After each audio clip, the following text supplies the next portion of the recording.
So we'll record this, and what I would like to ask for, whether that's coming from, let's see here, give me just a moment to take a look at who we've got. Let's see, Paul, Dave, Brian, JD. So I'll be moderating, and I will be adjusting proposals as needed. I will not have an opportunity to take notes simultaneously as well. So I would ask that if anyone would like meeting minutes or notes in addition to this video transcription that we have, please speak up. Again, we really we're going off the cuff here, so we'll have the recording of the information we need there. So does that sound okay for the time being? I'll jot some notes since I'm not going to be doing much talking since it's buzzy. Sounds good. Thanks, Jaron. All right, and then Brad, why don't you go right ahead? I think I know where you're coming, but go ahead and jump in there, Brad. I was just wondering when can we, since we're not doing Robert's rules, can I just make a request to the committee assembled that we go slightly out of order of what the agenda lists and hear the distillery stuff first? Yeah, so let me go ahead and share my screen, and I will find the right item here. Go, and I'm assuming now, please confirm you can see my screen in the agenda and that the font is large enough. Yep, seeing head nods. Okay. Yeah, what Brad had requested is that we hear items K and L, which are number 80B and 81B first today. I think it's just so that he and JD can take off and go play golf or something. Maybe not though. I don't know if Tony's sticking around. They're not playing golf, so I guess we'll see. But yeah, if the committee is okay with it, we'd like to start with those two.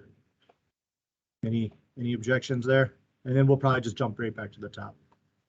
All right, so we're going to go ahead and start with 80B. 80B is a proposal. I think this is definitions. Is that right, Brad? Those are changes to IBC section 307. Apologies. Would you prefer to start with the definitions, or would you prefer to start with this proposal? JD and I were looking at this yesterday. I think both documents are the same as they're posted here. The one that has the definitions is on the fire code list, but if you want to open the other one just to double check, maybe we saw that wrong yesterday.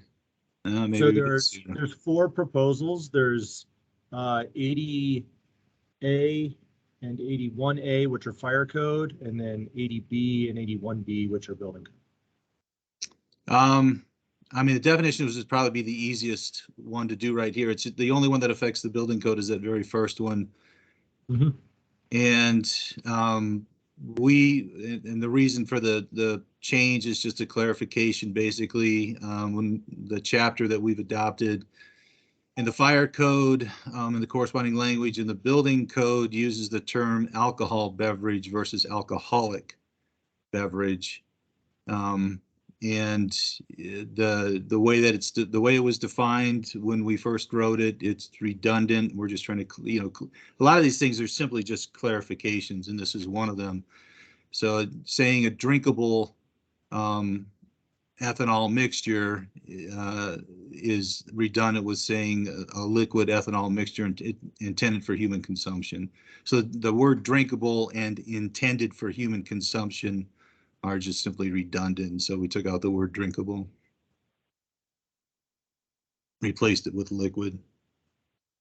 All right, so a minor edit, liquid and drinkable. Would anyone like to speak either in support or against changing this item, or does anyone have any comments or questions about that change?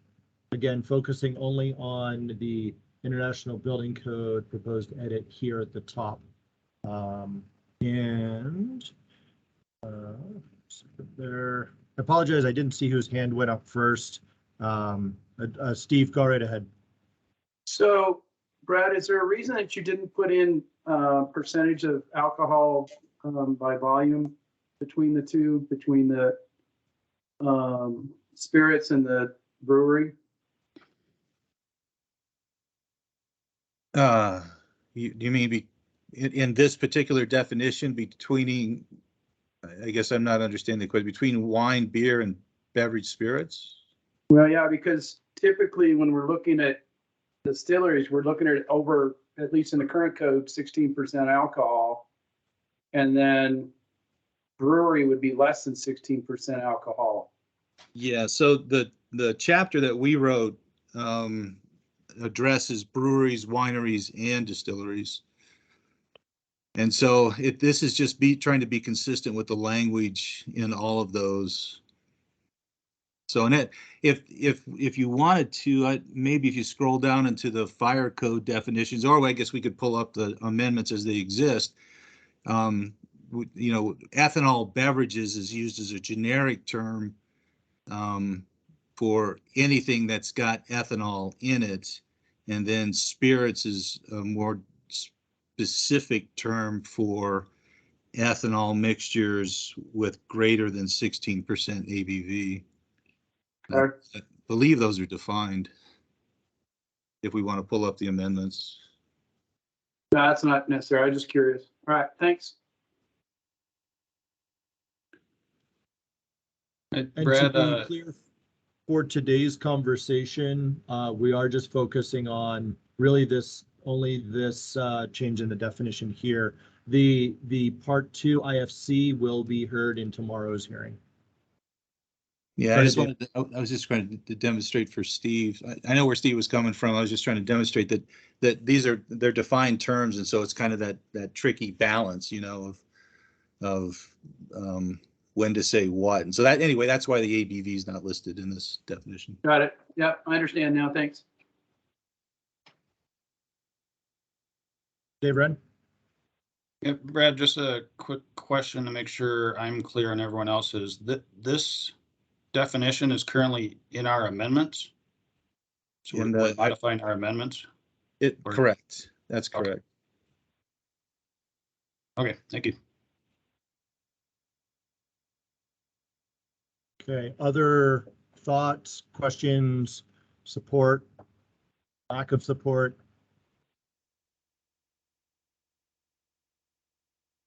I'll make a motion for as submitted. I'll make a second. Good. All right, we are gonna do a vote, so we've got that on the table. Can I get people to please raise your hands if you can, if you want to vote to support?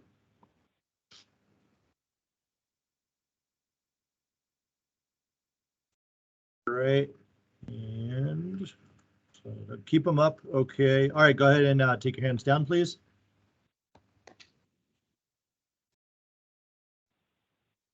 And anyone that would vote not to support or to disapprove? And anyone abstaining? All right, so I had, that is 9, 0, and 1. All right, so that passes. I will catch that in notes.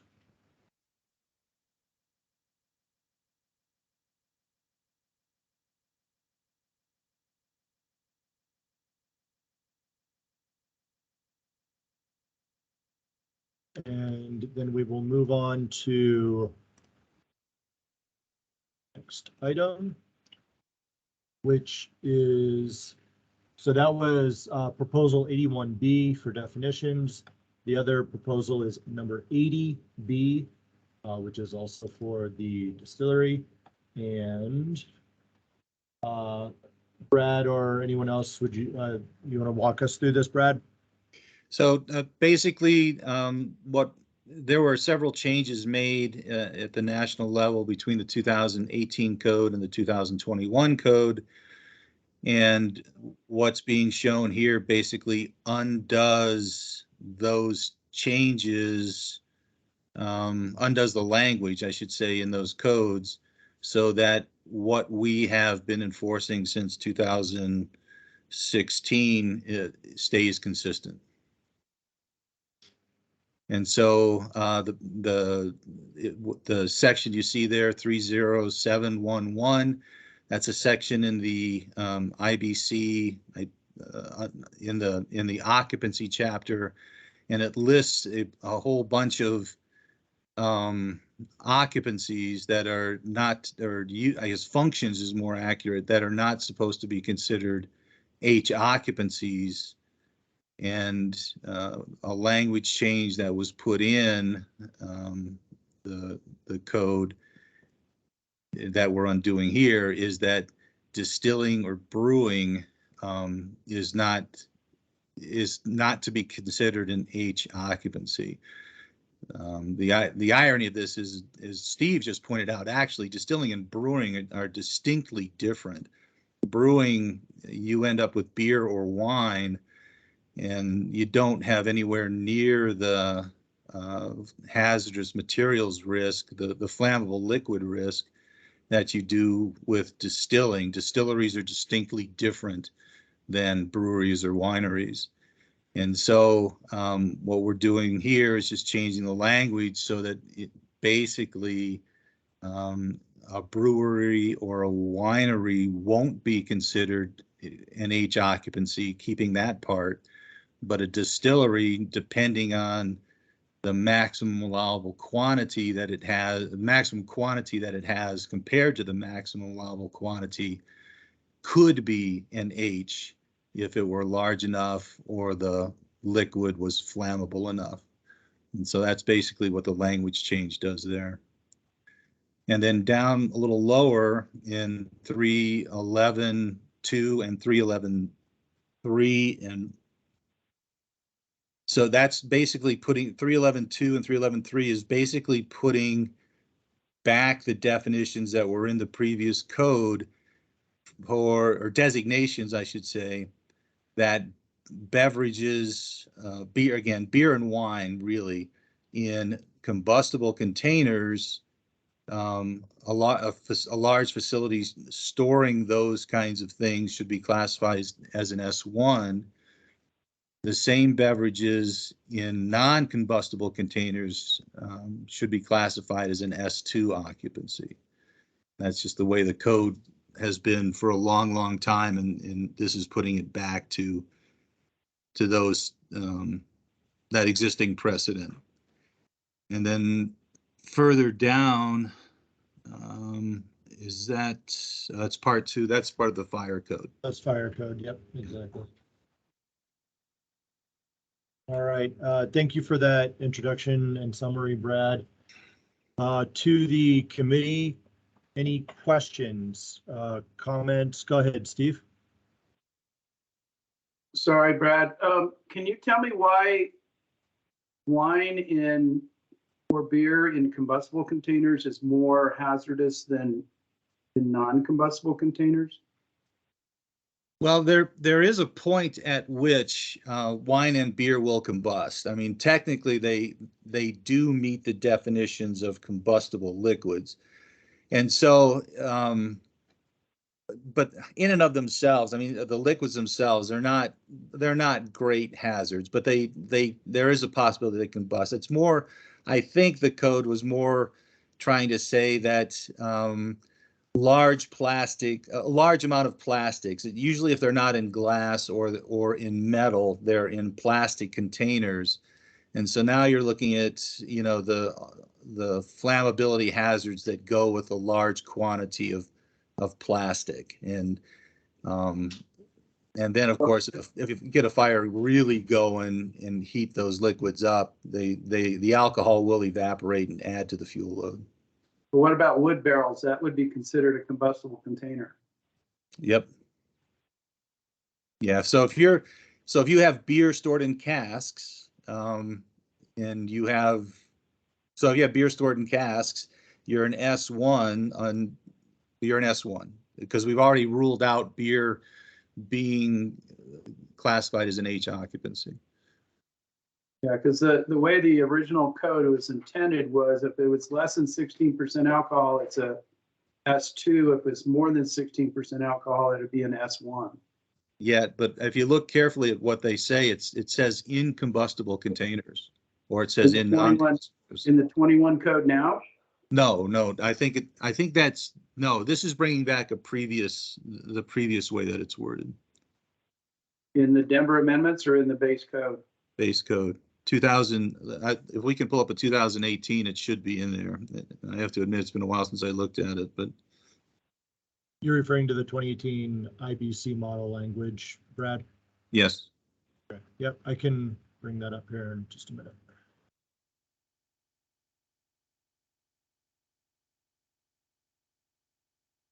So actually in the 18, there was nothing for S1 regarding alcoholic beverages at all.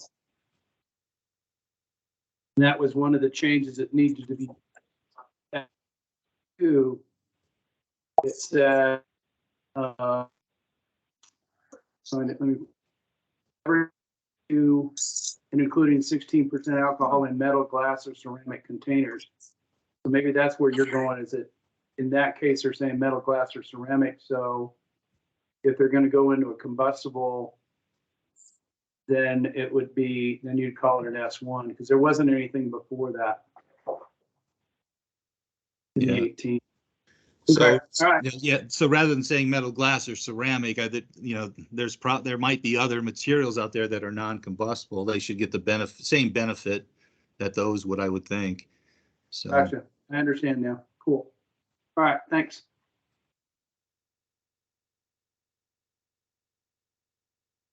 Okay. Does anyone else have any other questions? Does anyone have comments or would like to speak in support or in opposition to? Mr. Peets, go right ahead. Well, I have a question. And what about the back of house in a liquor store? What is that occupancy group designation? Does the fire code have something in there that says if you space them out a certain to minimize the density, it still remains an M? Or is it it's not an H occupancy, is it? No, well, it depends. No, if it's, there's exceptions for container size. And so if your containers, I forget now, are 1.3 gallons or smaller, it wouldn't be classified as an H. And there are things in the flammable liquids chapter that talk about quantities and densities in storage areas of retail establishments, and where if those densities and storage configurations are met, it doesn't change the occupancy designation, or shouldn't change the occupancy designation. But the fire code, one thing that's kind of often misunderstood, I guess, is the fire code never assigns occupancy classifications. The language just isn't in there, except for the amended chapters that we've put in, where we've designated things. But the baseline code, fire code, does not assign occupancies. But to answer your question, yes, there is language in the flammable liquids chapter that says if you store on shelves and you don't exceed a certain quantity I think in a given area, JD might be able to speak better to this. It doesn't change the classification, and so it entertains things like retail occupancies, and I think laboratories associated with classrooms. I don't know that it gets into bars, but I know what you're talking about, and there is language in there to that effect. In the fire code. The fire code, correct. But And where do you end up from applying the building code? If the fire code doesn't classify occupancies and you look at it and go, wow, you got all this higher than 16% alcohol, it's an H. How do you get out of that? Where do you go to get out of that? Keith, can I kind of answer that? Yes, please. In the list of items that are areas that are not classified as an H in 30711, which Brad's taking out right up there, 18 and 19. In that same section, item number 6 says liquor stores and distributors without bulk storage. So the liquor store would not be an H occupancy based on that. And then within the definition or the description of an M, it includes storage of the same products in the back. So the stock room would be an M occupancy as well. So that's Thank how you get there. Yep. Thank you. All right, Aaron, you got your hand up. Go ahead. What's the harm in leaving the base code language here? I think I've kind of lost that. Just understanding like what is the problem that's being remedied by having this code amendment? So the base code is basically saying a distillery cannot be classified as an H occupancy. And so it goes on further basically to say that distilleries have to be classified as S1 and F1 occupancies. And that's regardless of the quantity or the nature of the hazardous materials they contain. So I guess what I mean is, are you trying to make it easier for distilleries to operate here? Are we trying to make it harder? Or is there a fire hazard that we think is of concern? Like what is the motivation behind the what in the real world is sort of driving the need for this amendment? That's one of my questions. The quantity and the nature of the alcoholic spirit. It's a flammable liquid. It's either a flammable 1B or a flammable 1C. And like all hazardous materials, and this is all done in the building code through chapter 3 and chapter 4, the occupancy becomes an H occupancy when any occupancy uses, stores, manufactures more than the maximum allowable quantity or MAQ. Mm-hmm. And so distilleries can manufacture, store, produce quantities greatly in excess of the MAQs of the flammable liquids that they're producing, that the spirits are.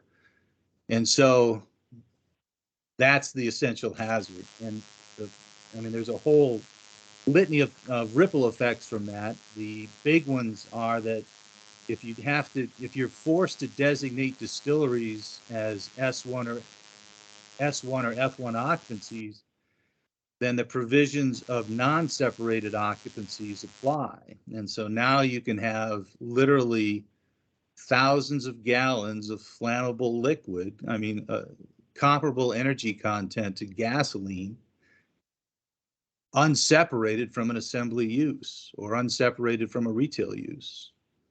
And it's just, I don't know how deep you want to go into the history of the evolution at the national level of these provisions, but if you ever had any doubt that there's a need for local amendments, this should clear up the confusion. It's a work in progress at the national level. They may get there.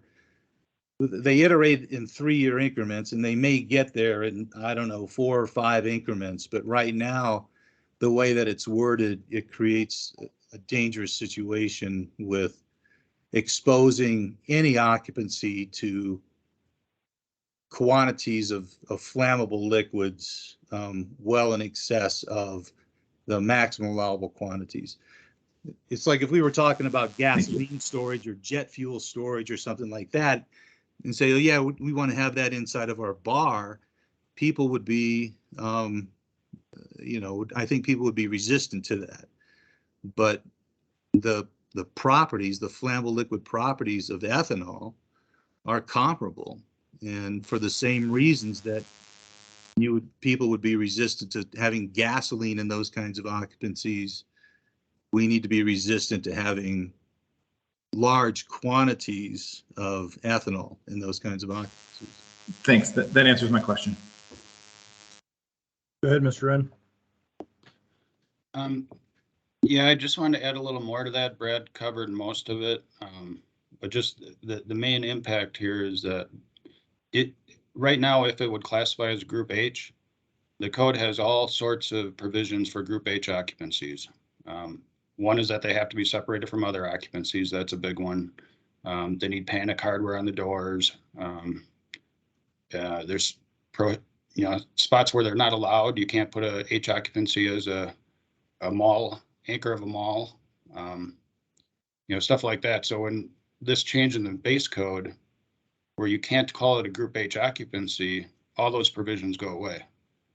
So you can literally put your still in the middle of your tasting room and put a drink rail around it. And that would be code compliant now. So that, because you don't have the separation requirements anymore. So that's what we're trying to solve. So I'm going to jump in here and ask the hard question, which is, what is so unique about Denver compared to other jurisdictions where we feel like this amendment is necessary? I think I understand that we feel like they didn't get it right at the national level. So maybe that's the answer, but I'm curious to hear what's special about Denver making this change. Well, that's the biggest part, in my opinion. That's the biggest part of the answer, is the national guys just don't understand what they're dealing with here. And if you go back and you look at all the video recordings of the hearings, it's painfully obvious that they don't understand the hazards. And in some cases, they don't understand the differences between distilleries and breweries. And it's just, they're just wrong. And so what makes Denver unique is the fact that we have engineers on staff. This was done under the fire department. We had engineers on staff that were able to, that had the time and the ability to go back through all of the requirements and all of the codes and pull in other national standards, including NFPA, and figure out what the codes are actually saying and how to regulate these things. That was a huge effort, and Denver, to my knowledge, is one of the, it may be the only jurisdiction that ever did that to the extent that we did it, and it was driven by the fact that we were getting a lot of craft distilleries in Denver. And so I don't know if that completely answers your question, but Denver's, I mean, the big answer is that Denver's doing it because it's the right thing to do, because we're dealing with flammable liquids, and the folks that are making these changes at the national level just don't get that. Sure. All right. Hey, Brad, Mr. what Wren, go about ahead. our elevation and impact? And that's a whole nother thing, Tony. You're absolutely right. I mean, if you get there's about an 8-degree difference in flash points and boiling points at our altitude, at just a mile high, versus, don't even start talking about Vail or, higher jurisdictions like that. There's an 8-degree difference. And so the definitions for flammable liquids and combustible liquids are based on, the flammable liquids are based on both boiling point and flash point. Combustible liquids are based on flash point. We're not even bringing that factor really into account here, because if we did, then beer and wine, especially at our altitude, would be classified and regulated as combustible liquids. And so we're in every sense that I think we're being as reasonable as we can, but we're still trying to protect the public from the fact that these are flammable liquids. And if you have any doubt about how flammable these liquids are, let me encourage you to just Google Heaven Hills distillery fire or Wild Turkey distillery fire, and take a look at the videos. The stuff that you see burning there is whiskey, and and the fire department's there and they can't put it out. At the Heaven Hills distillery, they were just throwing water on adjacent buildings to try to keep them cool enough so they didn't combust due to the radiant heat. It's dangerous stuff, and even more dangerous by the nature that we're a mile high in altitude. I feel like this is an appropriate time to point out that the next national code hearing will be in Louisville, Kentucky, for any of those that are planning to attend. Mr. Wren, over to you. Yeah, I just want to add one thing about the national level. We're talking about the building code part of this. At the national level, this was all heard only by the fire committee. And Brad had mentioned earlier, the fire code doesn't do occupancy classifications. That's only in the building code. But building code folks never heard this at the national level. Only the fire code committees and the fire code people heard this. And that's because in the building code, this section has a little F in front of it. So it goes to the fire code committee. But with that, I don't think they considered all of the implications in the building code and the ripple effects of what it means if you're not a group H. None of that was really brought into the reason statement or reasoning for this change. So, and with that, I don't see any other hands up. So, is it right if we make a motion? Yeah, I would. I just want to make sure we give everybody an opportunity to ask questions or speak either for or in opposition to. If you would like to speak before motion, please raise your hand now. All right, Mr. Wren, go right ahead. I'll make a motion to approve as submitted. I'll second. All right, can I please get a show of hands for those that would like to support or approve as submitted?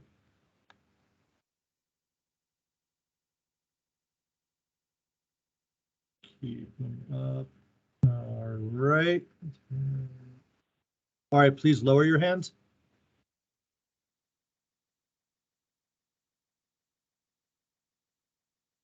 And now for those who would like to disapprove or vote against the motion, please raise your hand. Okay. Anyone that would like to abstain from the vote, please raise your hand.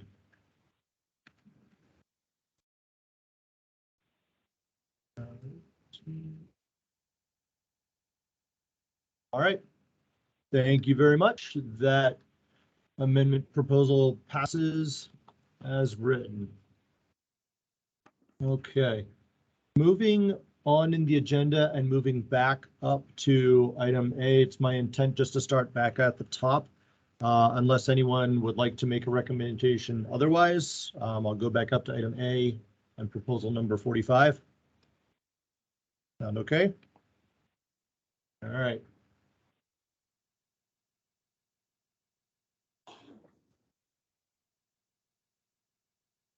All right, this is proposal 45 for roof hatches, and this includes building code language. Mr. Lucas, would you like to speak to these amendments? Yes. So this was a roof hatch requirement that was passed through the Fire Code Committee. And the Part 2 IBC sections was not part of my original proposal. But I believe that this was likely added to the Building Code Committee for cleanup of amendment sections. So currently there's an IBC amendment that exists in Chapter 10. Since the roof hatch is not meant for means of egress, I believe it's being pulled out of Chapter 10, and then what was approved in the Fire Code Committee is being added to Chapter 12 for, I believe Chapter 12 is roof structures or rooftop. Interior environment, isn't it? Was it interior environment? Okay. I think that was, yeah. I'm not sure who suggested it go there, but I think it was agreed that it shouldn't go in Chapter 10 for means of egress. All right, and so Mr. Lucas, are you saying that the IFC amendment that's up here in Part 1 has already passed through the Fire Code Committee? That's correct. Okay. And I assume the language is identical, right? I would assume, yes. Okay. So that being said, let me go ahead. Sorry, I'll try to stop scrolling here. I will open it up to the committee for Discussion, seems like this was an item that was added for coordination, though, if I understand correctly, was not originally drafted by Mr. Lucas. It's just a matter of coordination in the building code. Mr. Thomas, go right ahead. So I don't think it belongs in 1209. I mean, I understand what they're trying to say about it being not in 1011, but 1011 is the section that says that the stairways have to continue to the roof. I'm afraid that if we move it to chapter 12, that it's going to get lost and people aren't going to do anything about it. I mean, I agree that it's not part of the means of egress, but it is part of the, interior exit stairways, and those kind of things are covered in chapter 10. So I think I would prefer, I see that they've got some new language in there. So I guess I would prefer that we keep it in 1011.12.3. All right. So are you're making a proposal to keep it in 1011? I can do that if you want to take a motion now, or you want to have further discussion. We can certainly have further discussion. I'm going to change my screen shares so I can capture the Word document I've got here. And can I get confirmation that folks can see this okay?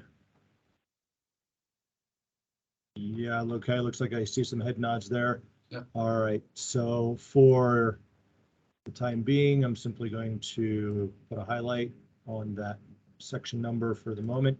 Is there anyone else that would like to ask any questions, speak in support, speak in opposition to the proposal? Go ahead, Mr. Wren. Yeah, I just say I agree with Steve. To be honest, I've never liked it in chapter 10, but I like it even less in interior environment. But I do want to say it's just so we're all clear, if we want to move it or keep it where it is, there are still revisions to this, so it's not simply keeping what we have. We want to make sure we do the revisions, just change the section number to the 1011.12.3. Right. Is there, so I will recognize that I'm not a member of the committee. I am moderating, so I'll be cautious about my involvement here. Do folks feel like there's a need to copy this in the building code? Yes. Yes. Absolutely. Yeah, The architects will problem never see it. Yeah, I think it belongs in the building code more than it belongs in the fire code. Right. I believe Yvette, you've got your hand up. Go right ahead. Yeah, I just had a quick question. If for buildings that are existing that don't have this roof hatch, will they have to add this, or are they fine with their original building permit?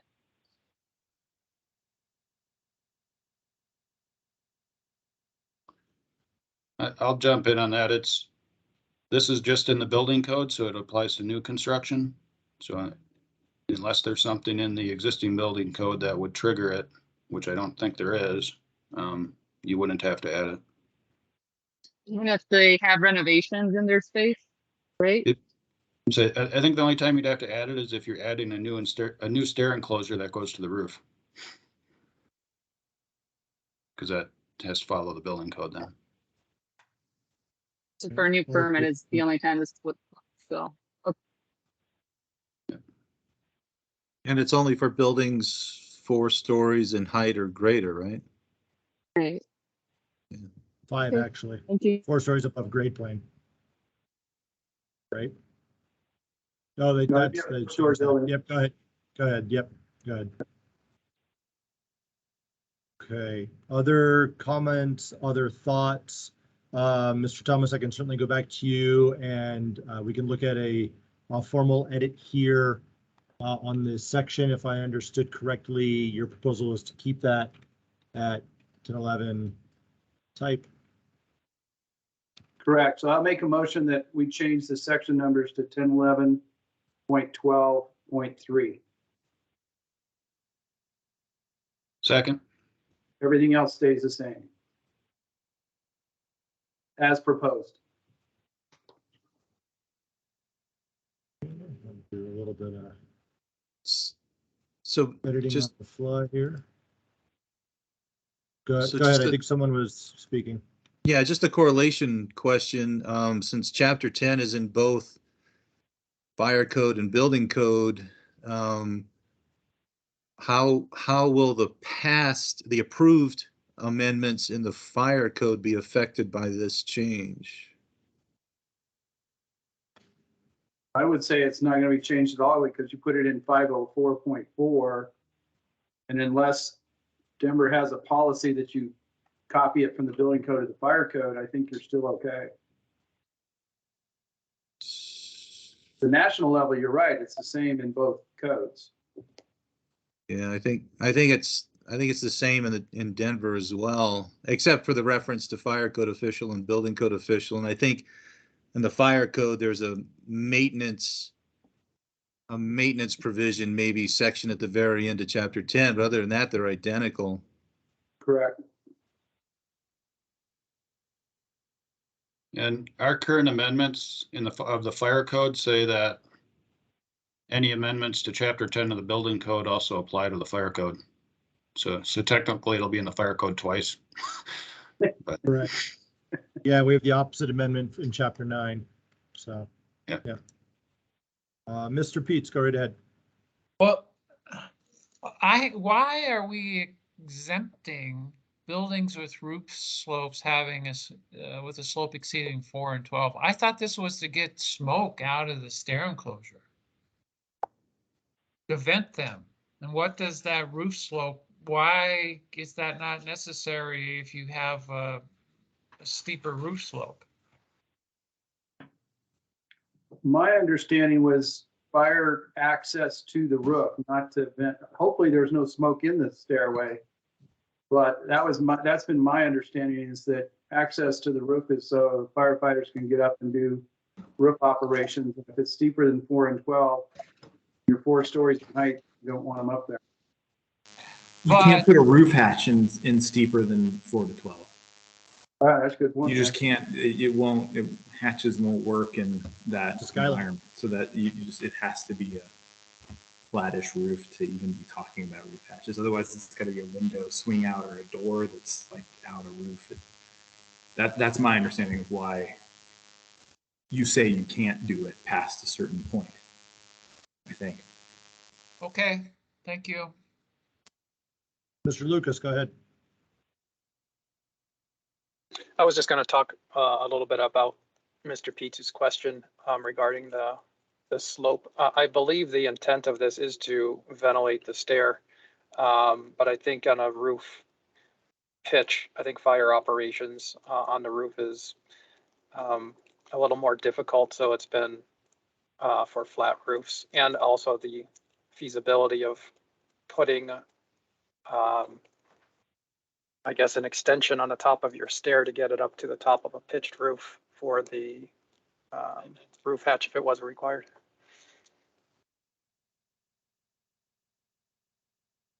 Okay. So there is. Oh, go ahead, Brad. Apologies. Isn't there another section that talks, Brian, you probably know this off the top of your head, but that says that on a certain height building, the stair has to be extended to the roof? It's not a high rise, it's less than that. It does, but the stair does have to extend to the roof in the base code, I believe, for access. So one in Denver, we do require to go to the roof, and it's exempted if the roof pitch is over that 4 and 12. So the base code, I don't believe, requires roof access where you have a pitched roof. In Denver, all other stairs that don't provide roof access, we require a roof hatch. That are not from my knowledge of this, that are not pressurized. And from my knowledge of this, in commercial buildings, the glazing is more difficult to take out. And on a small fire, you can use the stair shaft as a chimney to ventilate smoke off the floor by opening the hatch and using fans and using one stair. So that's the real intent of this. It's not for a firefighter to get up through. We don't require a ladder to get up to the hatch. It's open from the exterior. If it's available, we'll omit it from the interior, but that's my understanding of it. It's been in the code for a while. All right, thank you. Mr. Carnicelli?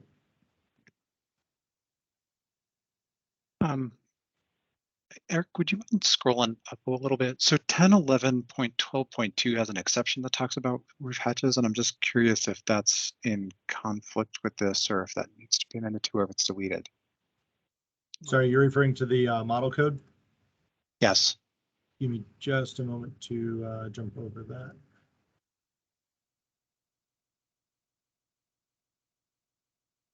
I think our amendments delete that exception. Okay. So.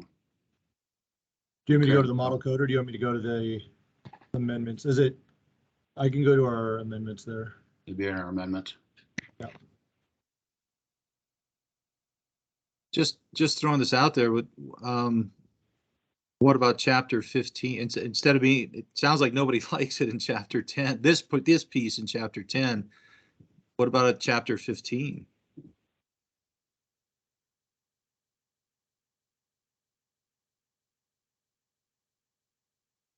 Well, you'd have to move the whole thing back to 15, and I think you got the same problem. If people are designing the stairway, they're going to look in 1023 and chapter 10, 1011 with stairs, and go from there. So I mean, And miss it. Okay. I mean, and people that are using the code that are used to using the IBC in other jurisdictions know they go to 1011 for roof access, but in Denver, I got to go to another chapter. I think it's just going to get lost. Okay. All right. And to come back to David's question, Denver does delete the exception under 1011.12.2. Is that what you were referring to? Yeah, thank you. Great. I will go back to the amendment. Give me just a moment here. On scripts.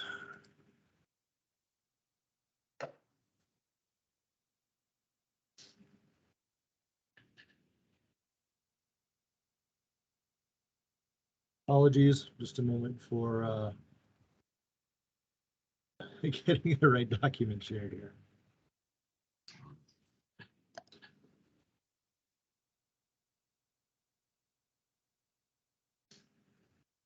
Okay, can everyone see the document that we are currently editing? Mr. Peets, go right ahead. Yeah, I guess I'm beating a dead horse here, but in our 2019 amendments, we don't have that third exception for roof slope. For roof hatches. That's like something new. You're moving it and adding that additional exception. That's what they're doing. Yep. Well, okay.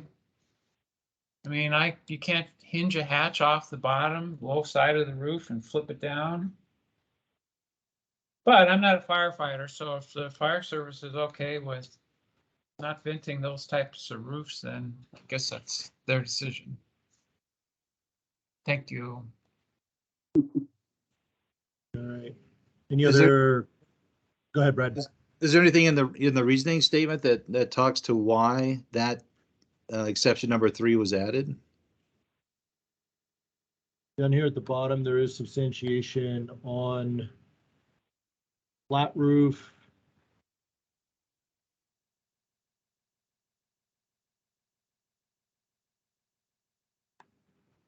I don't see anything in particular on the slope. Huh. I'm wondering if they're trying to do that because that is one of the exceptions in the base. Hey, Eric, Brian, Lucas, can I chime in? Yeah, go right ahead. I believe the driving section for this. So if you use our amendment with the base code in the 2019, the whole section gets exempted for the stair and this roof hatch if you're over that pitch. So I think you need to look at the driving section that requires, that's over the top of this. Mhm. Isn't this a subsection? I'm trying to find it quick, but I believe this is a subsection of that Yes. stair to the roof section. So It's if 10, the stair to the roof 11.12. isn't required, right? So there's an exception there if you're over the roof slope. So then by default, the way it's currently written, the roof hatch wouldn't be required as well as the stair to the roof. And that's why this was originally moved into Chapter 5 in the Fire Code for fire service features. And when I wrote this amendment, I didn't think that I was going to have the opportunity to get any Chapter 10 amendments in. So that's why we stuck it in IFC and as under the fire service features of the Fire Code. Through the committee process, this is now modifying Chapter 10. So that's why that exception was put in, because it's really under the fire. It was, when I wrote it, it was for the fire service features and not a subsection. So that's why that third amendment was put in, or the third exception, if that makes sense. But the section we're looking at now is for the stair, is for roof access, stairway to the roof. This is not the venting. This is not the venting hatch. What's the number of the venting hatch? Isn't it a subsection 1011.12 something? Yeah, it's 12.3.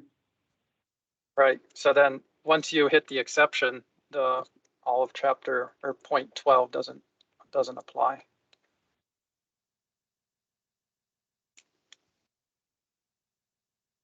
This has never been enforced. This has been in the code for a while and it hasn't been enforced on roofs with slope ceilings. I believe for that, because it's for the same reason why the stair to the roof isn't required. The roof hatch wasn't. I don't know good or bad, but I was just keeping it the same, the way it was currently written.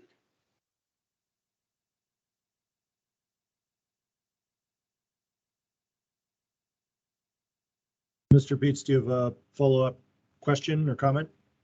Oh, did I forget to take my hand down?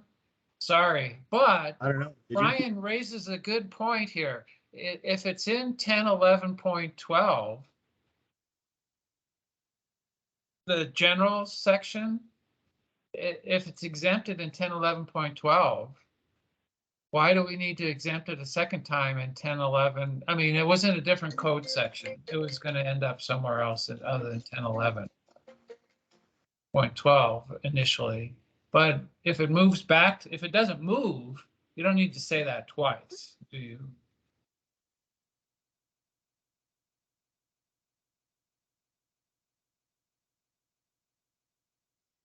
Is this back to the same point that it's going to be redundant in the fire code? It'll be in chapter 5 and chapter 10? No, it's going to be redundant in the building code amendments. Because I don't know, maybe the 2021 has changed, but in the 2018 it says, in buildings 4 or more stories above grade plane, one stairway shall extend to the roof surface unless the roof has a slope steeper than 4 units vertical and 12 horizontal. And right, but the difference we're referring to here is in the model code in 1011.12. It's talking about the required stairway to the roof. In 1011.12.3, we're talking about the hatch and the necessity for a hatch. okay, well then let me ask you this question. I don't get to 1011.12.3 if I stop at 1011.12. So, I don't know. Anyway. So worst case scenario, it's redundant.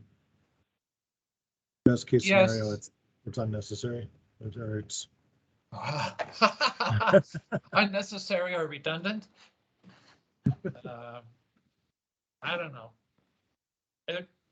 I will bring the current proposal back to the screen here.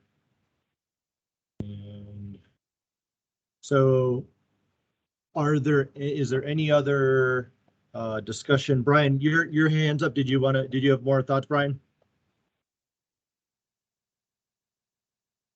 Yeah.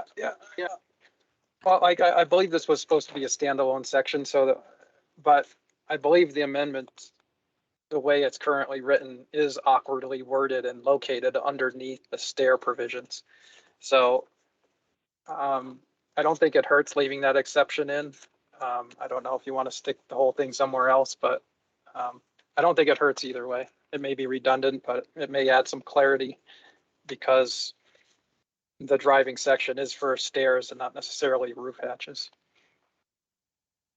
So Brian, can I ask you real quick, the whole purpose of this is to ventilate the building?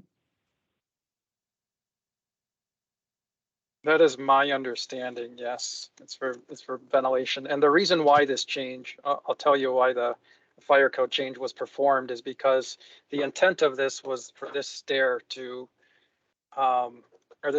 the roof hatch provisions to be applicable to stairs in 4-story buildings or higher. What was happening is there's an exception in IBC Chapter 7 where they technically allowed you to stop the top fire rating of your stair in a 4-story building or higher at the bottom of the structure of the roof. So technically the stair didn't go to the roof. And the way this used to be worded, that it said extending to the roof. And people were, in my opinion, playing the game and said, well, this doesn't extend to the roof, it extends to the bottom underneath the roof assembly. So there's a technicality there. So the reason why this was put into the fire code was to clarify that, and that if you have a 4-story building and your stair goes all the way up to the roof assembly, you got to go all the way through to the roof and provide the roof hatch. So that was the crux behind why this change was made in the fire code. But yes, it's my understanding, this has been in the code for a while, but it's my understanding is that these shafts, the stair shafts, can be used for overhaul instead of taking windows out of a building, and to support the smoke removal during post-fire operations. Yeah, just so you know, that was a misapplication of the code because the stair enclosure is not a shaft. It's a whole different world. Shafts are one thing, stair enclosures are another. Shafts are regulated by 713. Stair enclosures are regulated by 1023. So are you talking for that top rating? Yeah, as far as the stairs not having to go the fire barrier having to go all the way to the roof sheathing, that's not in 1023. It is in 713 though. Interesting.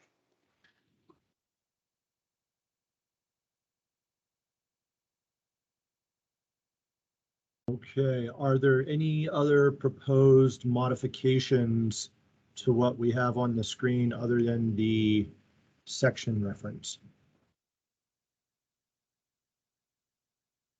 Brian, did you have something else?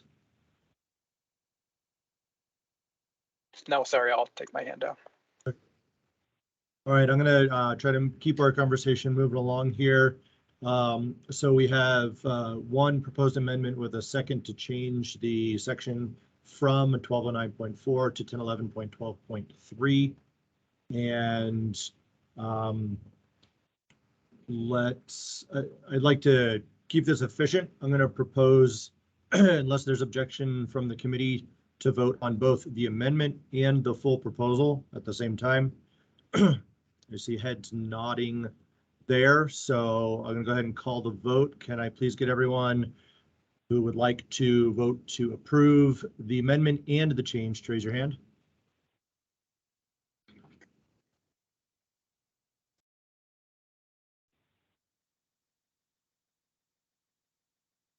Okay, looks like I'm seeing 10. Anyone voting to disapprove? All right, please, I'm sorry, everyone, please lower your hands.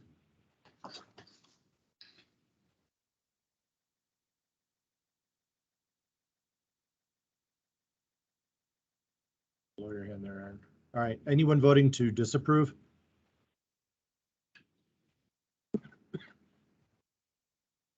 I'm going to ask one more time because I've seen a couple go up and down. Anyone voting to disapprove?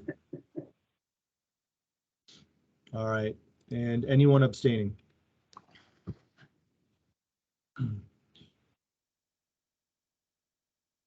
Okay, so this passes 10 to 0 to 1. Well, still there. All right, these are my running notes. Okay.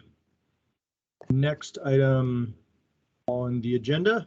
We'll keep moving. I will do a quick time check and note we've got about 1 hour left in our meeting this afternoon. So moving on to, and I see Brad is bailing out, so see you later, Mr. Emmerich. Number 2 here. Proposal number 2 is for mechanical equipment. And Mr. Wren, would you like to speak to this change? Yeah, and I have a bunch of them coming up here. I'm gonna try to be brief because we got through 3 in an hour and we got 12 more to go in the next hour. So I'll be brief. I don't think they're very controversial, but we'll see. So this one is modifying a current amendment that we have that requires an 8-inch curb or platform for all mechanical equipment on the roof. And there's a current exception for small equipment, 400 pounds or less. Usually this applies to condensing units on apartment buildings. That we have an exception that says you can put a vibration isolation bearing pad on the roof membrane and then set the equipment on there. The one method we often see architects want to use is to put a second layer of roofing under those units to kind of maintain the roof warranty. And the current wording of vibration isolation bearing pad doesn't lend itself to that. So this is kind of giving us a path to allow that by taking out vibration and just allowing approved equivalent isolation methods. So basically codifies what we're essentially allowing at this point right now. All right, thank you, Mr. Wren. Discussion or questions regarding these changes?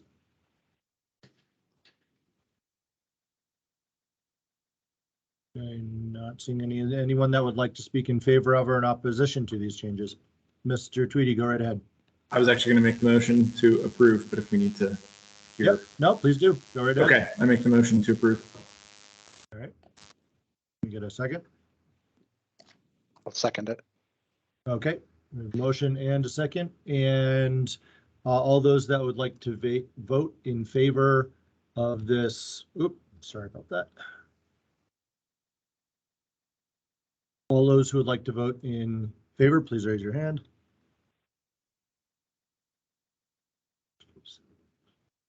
Looks like we have 10. All those opposed?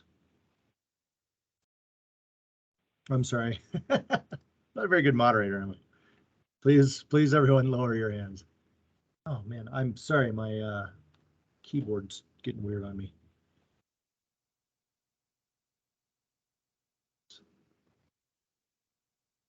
Okay, let's see. Aaron, I'm going to lower your hand.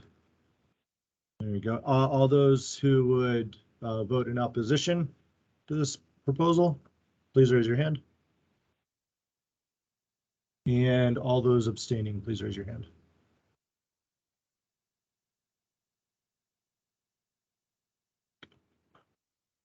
All right, I saw that as 10 to 0 to 0. Give me just a moment on this. I'm having a little issue editing this, and I don't know why. I'm going to stop sharing my screen for just half a second, and then we'll move right on.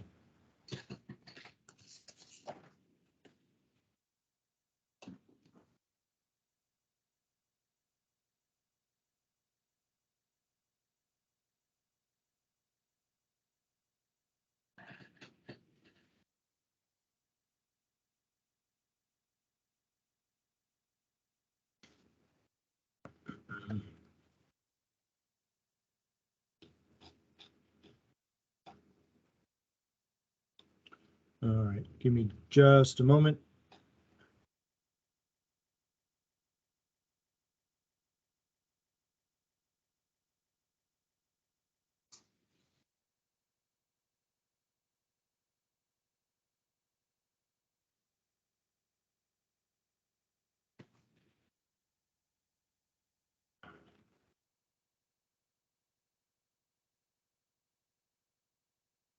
All right.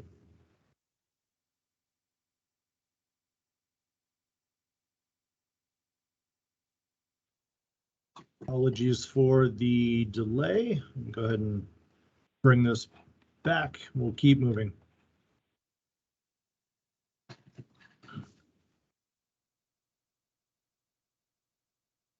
Okay, the next item on the agenda is number 16 in section 1511.2.4 for penthouse construction. Mr. N, go right ahead. All right, so this one is really pulling forward a change that's coming in the 2024 code that's already been approved through the Group A hearing process. And what it really does is fixes a problem that was created with a change in the 2021 code. The penthouse requirements for type of construction in the 18 code talk about the walls and the roof of the penthouse have to meet requirements for the type of construction of the building.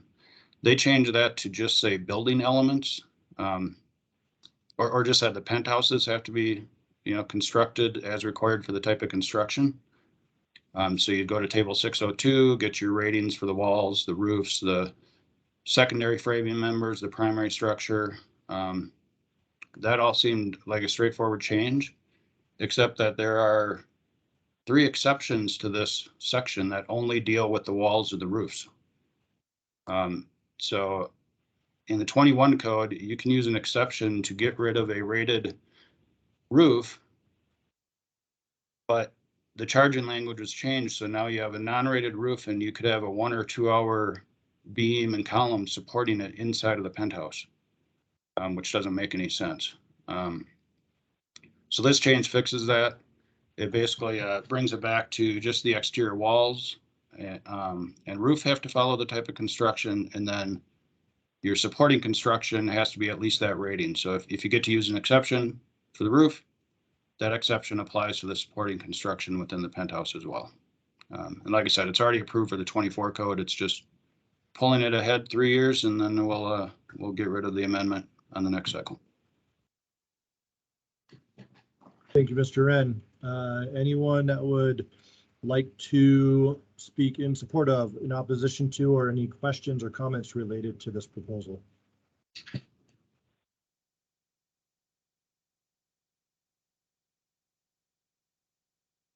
Let me ask one more time. Does anyone have any questions, comments, or would like to speak in favor of or in opposition to the proposal? Okay, would anyone like to make a motion?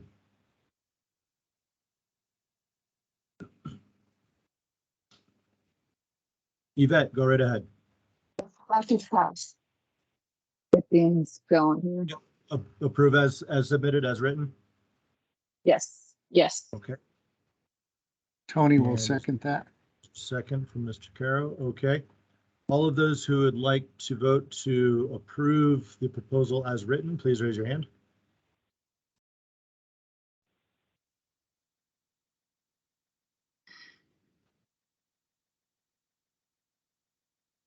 Okay, please lower your hands.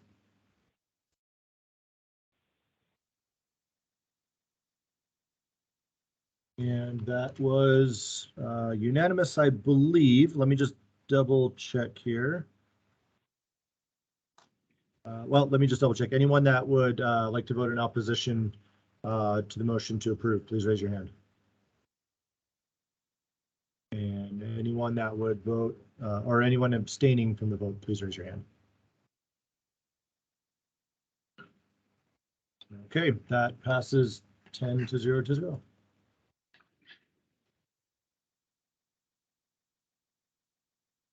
Okay, very good. Now we're cruising.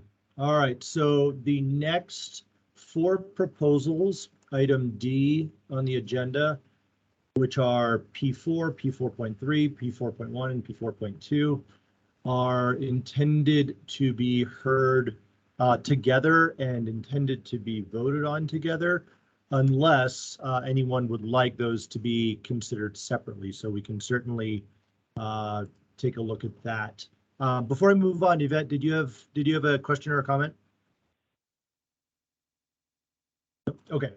Yeah, All real right, quick. so Mostly from the last 2 look really familiar. These were just some that were left on the back burner and now we're just reviewing them again.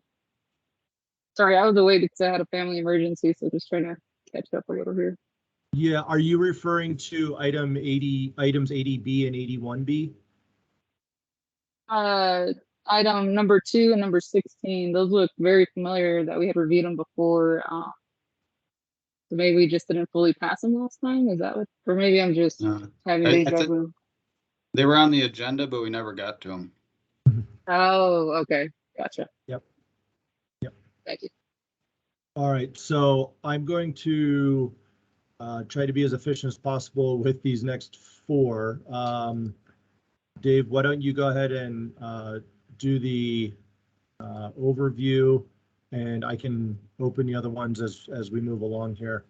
Sure.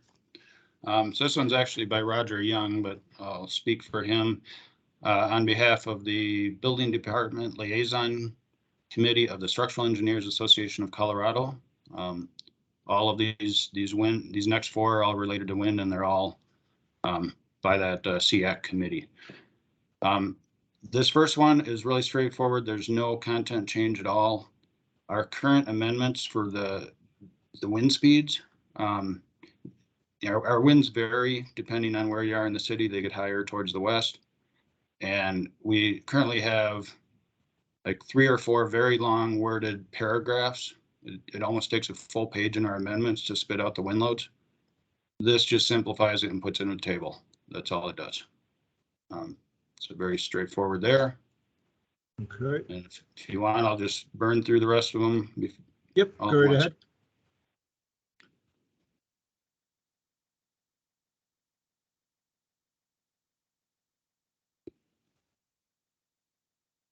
So the rest of these are just some cleanup in the code, basically, because of that last amendment that last proposal we just saw. We dictate what the wind speeds are in Denver in section 1609.3. The base building code references some figures in the code in various sections. We're not using those figures because we've given the wind speeds in our amendments. So this is just a cleanup to correctly reference that section instead of the tables.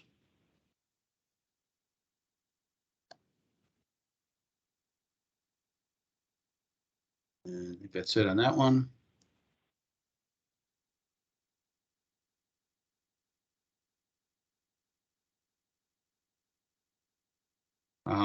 This one clarification, that charging language you see there that says determination of wind loads is amended as follows, exceptions to first paragraph and subordinate sections remain.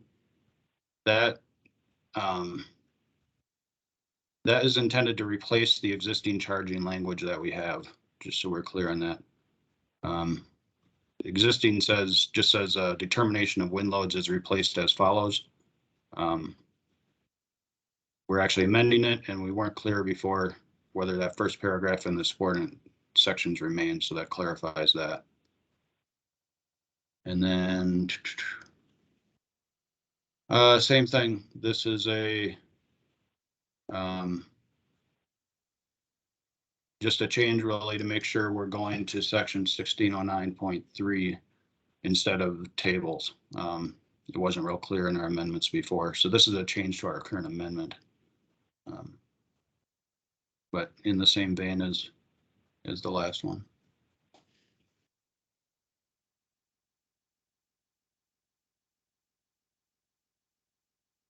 Oh, sorry. I think you got ahead of me one on there. I think the same change error for 1609.3. We're good here, and here's one more. Actually, the definition of the notation V for basic wind speed. The definition of that referred to the figures, so we got rid of the reference to the figures and just go straight to 1609.3 for our wind speeds. Okay, so thank you for the introduction of those, Dave. Before we move forward, I'd like to ask, would anyone on the committee like to break any of these 4 out specifically to discuss and to vote on independently? All right, I don't see anyone speaking up there. Are there any questions, comments? Anyone who would like to speak in support of or in opposition to any of these 4 wind speed proposals? Again, it sounds like mostly cleanup, some restructuring in terms of a table presenting the information, appropriate cross-reference. It seems like maybe the only, I hesitate to call it substantial, but more actual changes here. That's about it. So I'll ask the committee questions, comments. Would you like me to go to any of the proposals? Okay. So the Aaron, go right ahead. I make a motion to approve. All right, and I will note the intent is to vote on all 4 of these simultaneously. So this vote is for all 4 proposals. We have a motion. Can I get a second? I second that. Second. Second. Okay. All of those who vote to approve, please raise your hand.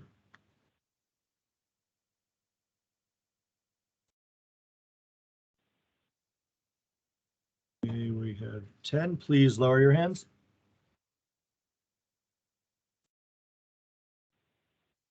Any who would vote in opposition to approving the language changes? And anyone abstaining from voting? Okay, those 4 passed unanimously. Thank you. I was gonna say now we're cooking with gas, but I don't think we're allowed to say that anymore because everybody's got to go electric. That's not true. We're not there yet. All right, up next, P17.2. Oh, speaking of electric, I didn't mean to do that actually. This is for PV panels. And Mr. Wren, back to you. Right, this is another one, speaking on behalf of the SEAC Denver Building Department Liaison Committee. In the 2018 Denver amendments in the Energy Code, we adopted the Appendix CB for solar ready zones. And in that appendix to the Energy Code, it dictates that solar ready zones have to be designed for 5 pounds a square foot dead load. That's all well and good, except what we've been hearing from engineers is most structural engineers don't read the Energy Code. So it was being missed a lot. And we were writing comments all the time for structural to redesign their roof structure because they forgot the 5 pounds a square foot. So all this does is put something in chapter 16 of the building code where structural engineers look that points to the appendix of the Energy Code for the load requirements at solar ready zones. So it's just a pointer to make sure engineers design to it right at the start instead of waiting for a comment from us. All right. Questions, comments, support, or opposition?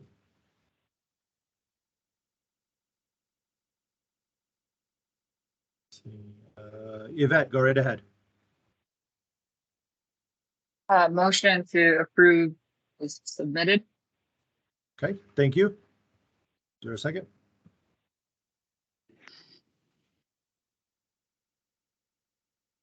Tony seconds. I'll second it. All right, we've got multiple seconds. All right, everyone in support of approving the amendment as shown on the screen, please raise your hand.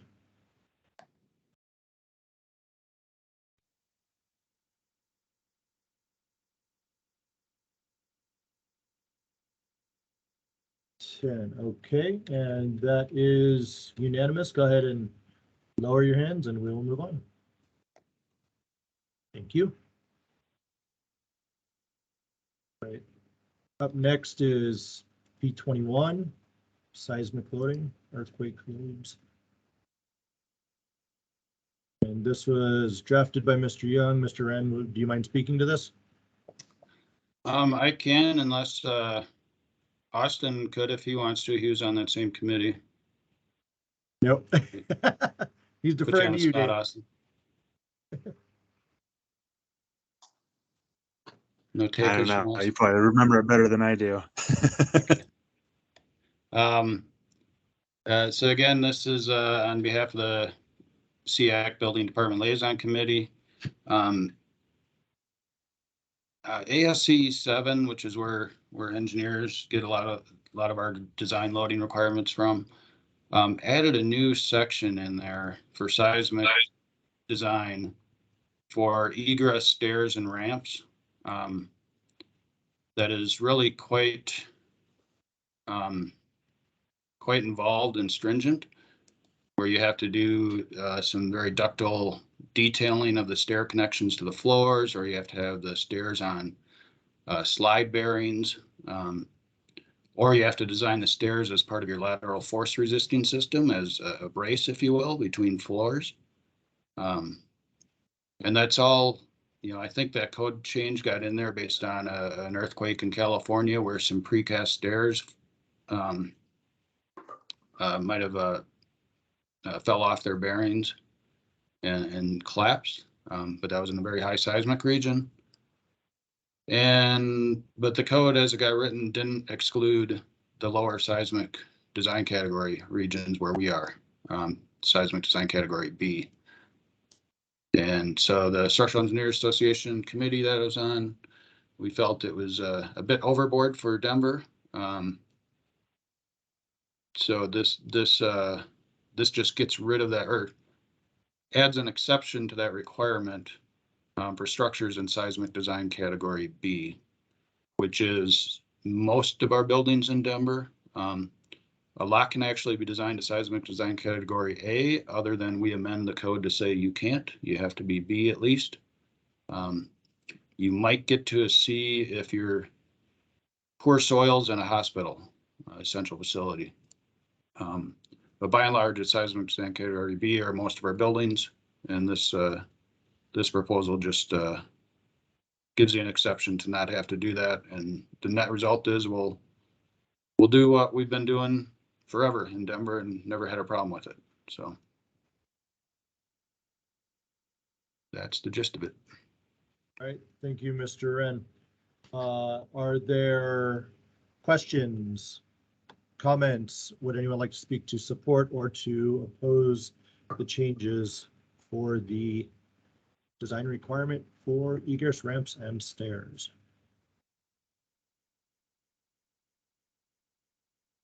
Is there a motion for the proposal? Yeah, Tony will make a motion to approve as submitted. Okay, we get a second? I'll say. And we have a second from Yvette. All those in favor of approving as submitted and shown on the screen, please raise your hand.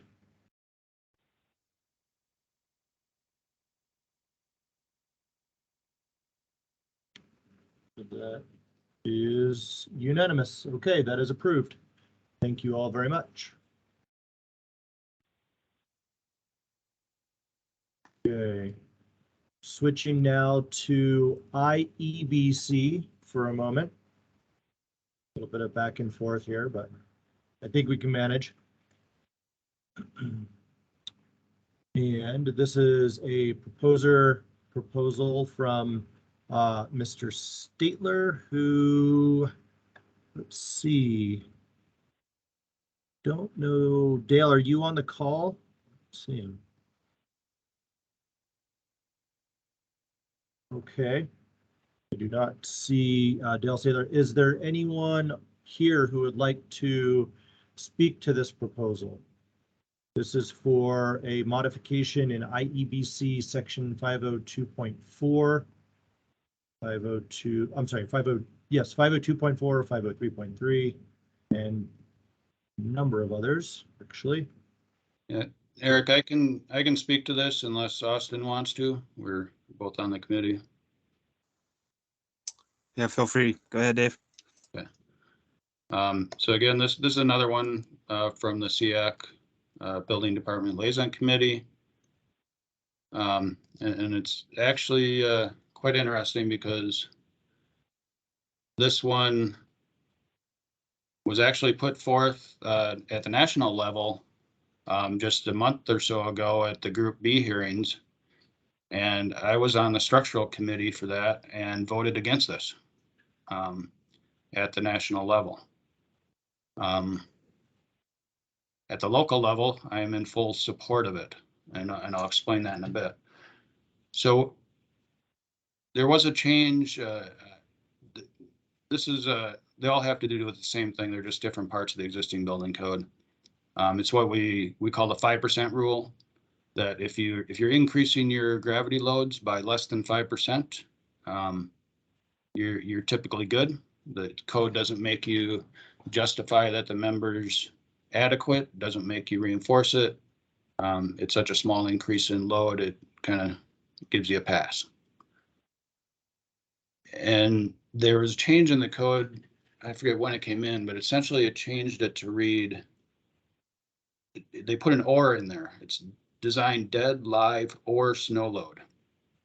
So with that or, it meant any one of those, if any one of those increased 5%, then you have to check the structure to make sure it's adequate or reinforce it if it's not.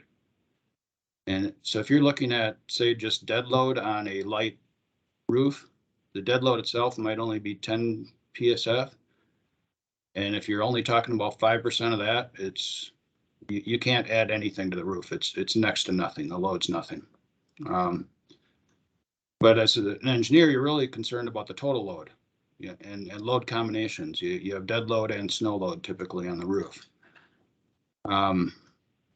So this change gets rid of the wording that's there and adds in load effects due to design gravity loads. And the load effects would be the forces in your members, the moments and shears in your beams, for example. So instead of looking at the actual load, we're just looking at the load effects. If any of those are more than 5%, then you have to check it to make sure it's adequate or reinforce it if it's not. The reason I didn't vote for it on the national level is there are load combinations for solar PV panels.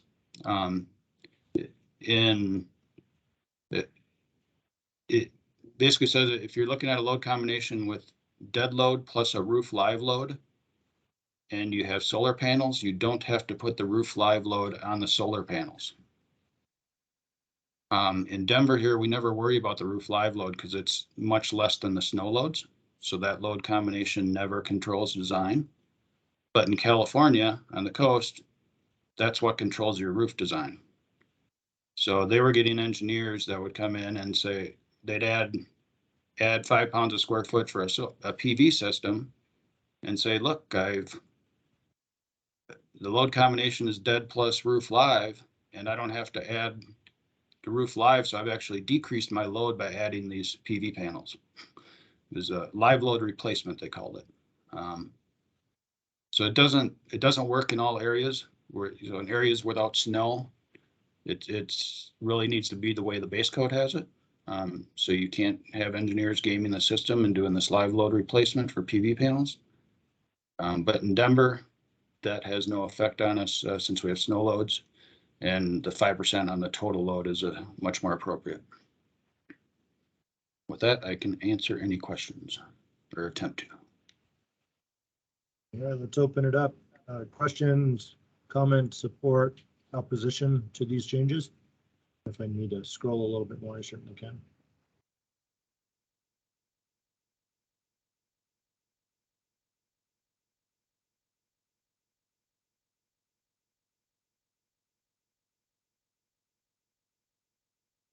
Mr. Thomas. I'll make a motion to approve as submitted. Motion on the table to approve as submitted. Is there a second?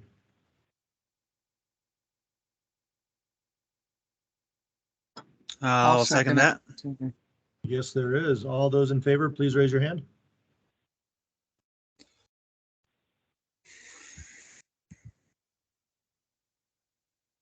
That is unanimous. Thank you. That is approved. 10-0 to 0. All right, moving back to IBC. Let's talk about toilet rooms. Mr. Wren, the floor is yours. You know, I don't know if there's many structural engineers that are experts in toilets, but here I am. I wasn't going to say the toilet room floor is yours, but here you go. So you got quite a switch in the topics here. So as you know, Denver has quite extensively amended Chapter 29 in the 2018 code, and that was to be able to allow multi-user, all-gender restrooms, and put some requirements in for those. But it also does one other thing that this is trying to undo in that first paragraph there in 2902.2. Well, I'll just go through it in order. First thing it says is where plumbing fixtures are required, a minimum of 2 accessible toilet facilities and 2 accessible bathing rooms shall be provided. First thing is the way that actually reads, if you need any plumbing fixture, you now have to provide toilets and bathing, even if you don't require bathing. So just the wording was poor. So I just simplified that to say 2 facilities, and it's implied that whatever facilities are required by the code, that's what we're talking about, whether it's a toilet facility or a bathing facility. And then the second sentence in there said, Section 1109.2, exception 3, to accessible toilet facilities and bathing room requirements shall not apply to the 2 accessible toilet facilities and bathing facilities or rooms required by this section. That exception 3 is the exception for single user restrooms, where it only requires 50% of those restrooms to be accessible if they are the same type of restroom. So in the base code, if you have 2 single user restrooms, they may be required to be a men's and a women's. And if you were to sign them that way, they would be considered 2 different types of facilities, and they would both have to be accessible. In our amendments here in Denver, we don't allow those to be gender specific restrooms. If you have a single user restroom in Denver, it has to be all gender. So that means they're the same type. So that exception certainly is applicable here, where only 50% would have to be accessible. And just for a comparison, if you were to use our multi-user all gender restrooms provision of the code, you have 1 restroom facility, all genders go in it, and you only need 1 out of every 20 stalls to be accessible. So it didn't make sense that if you have 2 single users to require them to both be accessible. And just as a side note, there was a proposal for the 24 code to try to basically get in what we currently have written there, and it failed, I think, 13-0. So this would bring us in line with what the national committees are doing. The other big change in here in the exceptions, it just gets rid of all the references to accessibility. It's just basically saying use Chapter 11. Chapter 29 shouldn't be governing accessibility. So that all goes away. And then it adds in exception 5 that says you can have an all gender multi-user toilet room. There was a technical glitch in our current amendment that this section required 2 facilities. So technically, if you were using the all gender, you actually needed 2 of them, which certainly was not the intent. The intent was to have 1 all gender facility. So it cleans that up. I think, yeah, that's the end of the proposal. That's all of it. So that's all I've got. Right. Comments, questions, support or opposition to? Juan, go right ahead. Guys hear me? We can. Okay, so looking into this, 2010-88, as per what David's got on this, if you went to the next page, you did see that vote was based on 88 to comply to match up with ADA because it's a 50% cluster. Whenever you have, so the gender neutral restrooms, they become one facility within themselves. So basically what Dave was saying is if you have two facilities, then you have like a 50 on those. It's basically, you consider all the units within the inside of that one facility as a cluster. So and that's why it was voted 14-0. Also, U.S. Access Board has members within the ICC voting for them. So with that being said, then I'm good with this amendment. Okay. Thank you, Mr. Pisius. Any other questions, comments? Would anyone like me to scroll back up to the amendment or stay here on the justification, support or opposition?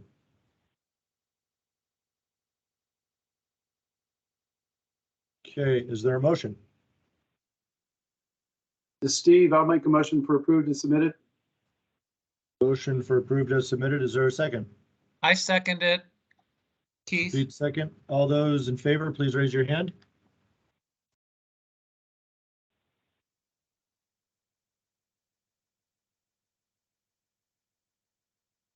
Okay, please lower your hands. Oh, all right, I saw 10 come in there right at the last minute. That is approved unanimously.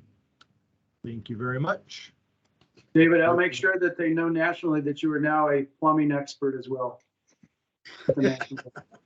There is no way I'm sitting in the plumbing committee.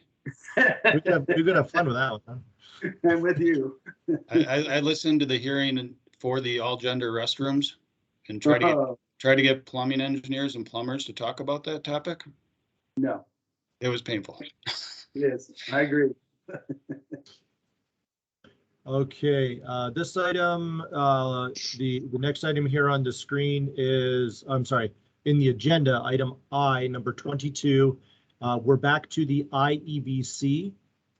And so in the IEBC, this is section 1011.2.1. And this was drafted by Mrs. Fernhuber, who I do not believe is on the call with us. And therefore, I will simply read the proposal and the supporting information, and the committee can then discuss, although the proponent is not here to answer questions. So in IBC section 1011.2.1 for fire sprinkler systems, the amendment is proposed to delete all three exceptions in their entirety. And let me go to that. I'll navigate over there. Give me just a second.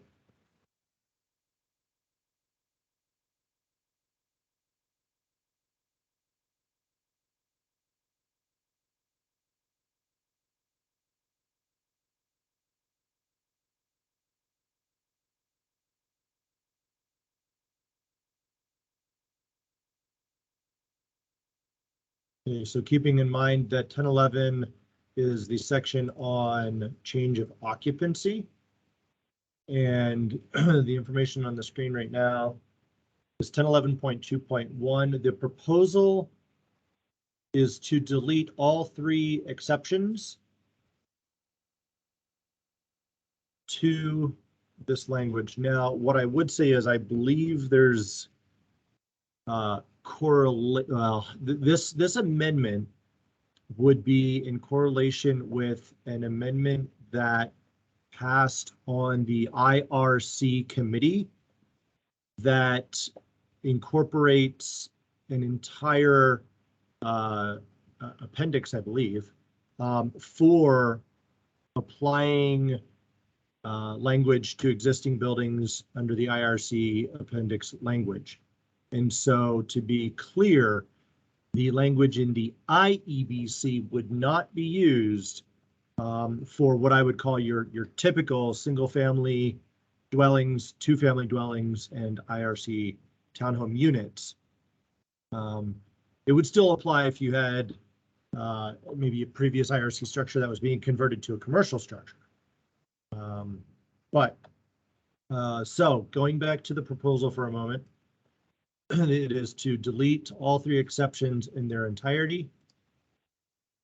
And these are the three exceptions: 1 and 2 family dwellings, townhouses, and talks about a separation requirement. So I will go back to the amendment again, and you can read the supporting information. There is a reference there that folks aren't using the IEBC for residential, which is generally true. It has been confusing. So I will stop there. Let me open it up to the committee to discuss. Again, you can ask questions, but you'll probably have to answer them on yourselves.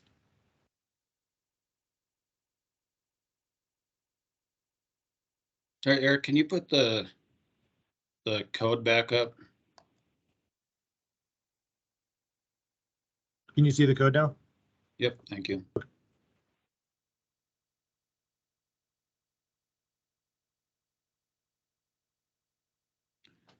So I'll start the conversation.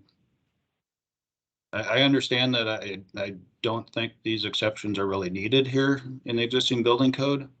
I'm struggling a little bit with what the harm is if we do leave them and don't amend it. And if we were to leave those in there, is there any harm in that? And the only thing I can maybe think of is the exception 1 for 1 and 2 family dwellings in accordance with the IRC. There are certain uses we allow in those buildings, and our amendments require sprinklers. So if we were changing to that, I think we would want the sprinklers. I can't, Keith Peets might remember off the top of his head better than me which uses in a 1 or 2 family dwelling would require sprinklers.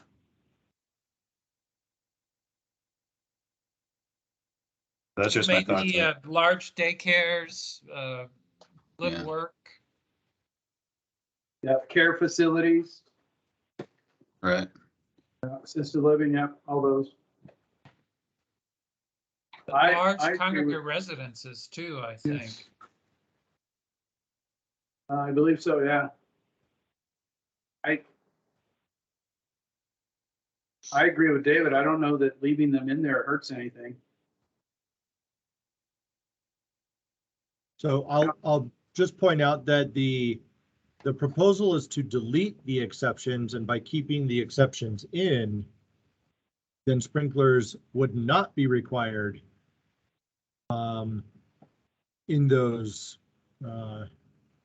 if you had a 1 family dwelling that was constructed in accordance with the IRC and it was used as a transitional facility, then you wouldn't require sprinklers if you kept the exceptions in.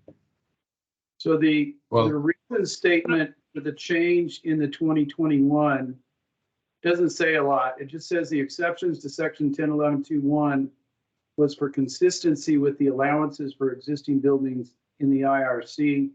Note that townhouses would be required to be separated. So I'm not familiar with the appendix chapter in the IRC as to whether it says, okay, you don't need to provide sprinklers in an existing residential building if you do a change of occupancy. I wonder if that's what it is. Well, and I also want to add that if you go to the scoping provisions, R101.2 and the IRC, it allows you to construct certain uses in accordance with the IRC, provided there's a sprinkler system that's installed in those uses. Correct.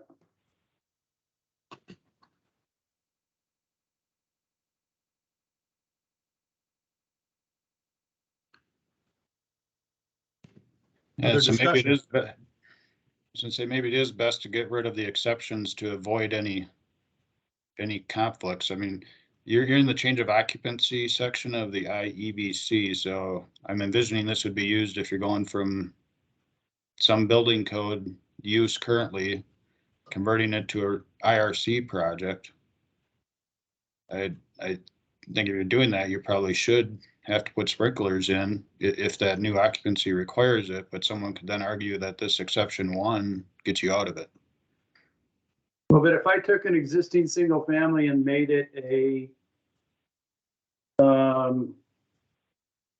group home, some kind of a adult care facility, like an assisted living less than, what is it, 6, I would consider that a change of occupancy, wouldn't you? Mm-hmm. Right. Changing the character of the use. Right. And that's what this section is under. So this would give you an exception to adding sprinklers. Right. And I'm going through I don't see anything in the appendix chapter about sprinklers. No, Yeah, and just so this committee is aware, in the residential committee, they wrote their own Appendix J essentially, okay. and it got approved. And to be honest, It's I'm not substantial. sure what it says regarding this, but Well, I think the intent of Appendix J is only that you would only go to Appendix J if you are making alterations to something that was already under the IRC. You would never come to the IEBC for those kind of alterations. You would only come to the IEBC if you were changing to a commercial occupancy from a residential. right, and then if you're going from commercial to residential, the intent would be you use that Appendix J as opposed to the IEBC. So I think it's up to you guys. If you think that you change to facility that Keith was talking about, and what is that, 101.4 or something like that, that requires the sprinklers, and you think that you should retrofit that building, then I would say you want to delete the exceptions.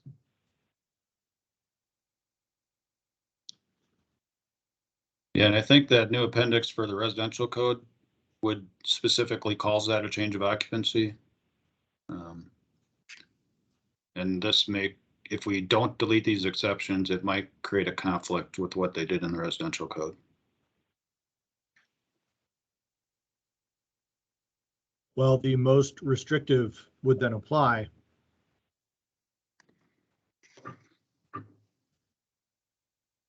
True.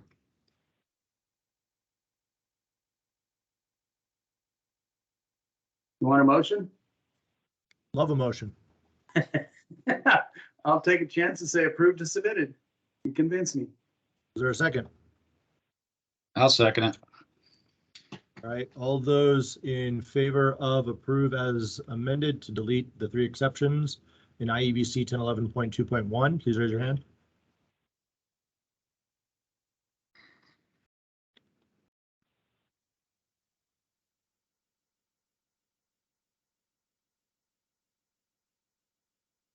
Okay, please lower your hands. All those opposed to deleting the exceptions, please raise your hand. And all those abstaining, please raise your hand.